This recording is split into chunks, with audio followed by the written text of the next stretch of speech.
The two main writing traits that define Game of Thrones are subversion and internal consistency. The reason the show's ending was poorly received, despite being subversive, was because it lacked internal consistency. If internal consistency was maintained alongside subversions, a conclusion that fits the writing style could have been created. Subversion is the story's main weapon. It specifically loves to subvert Lord of the Rings.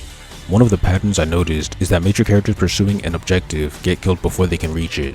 Some die right before the finish line, like Ned Stark and Oberyn, while others die in the middle, like Robb Stark. I believe that an ending in line with Martin's writing style would have to subvert the ideal payoffs of all the main characters' journeys, replacing them with negative and unexpected ones. I'll start with Jon Snow. The three plot threads I see in his story are becoming the king in the north, fulfilling the Azor Ahai prophecy, and defeating the Night King. For his king plotline, possible subversions are that he does not become the king, maybe due to refusing, or he becomes the king and does a poor job. For the prophecy, his status as Azor Ahai has to mean absolutely nothing. It can't make him special because that's what Lord of the Rings would do. His confidence in the prophecy could get him killed. Finally, Jon Snow versus the Night King. This fight could be avoided entirely, or Jon could lose and get turned into a White Walker.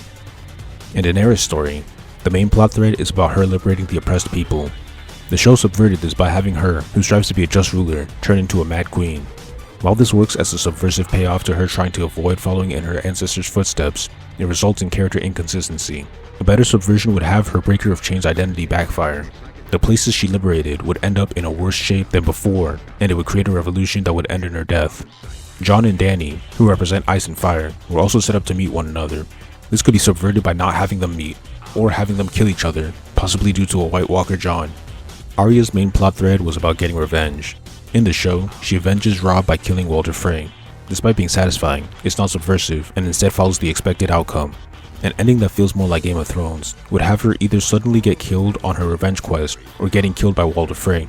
Sansa always wanted to be a princess or a queen.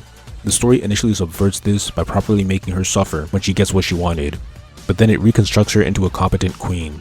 The story should have stopped earlier and offered no redemption, similar to what it did to Ned and Robb.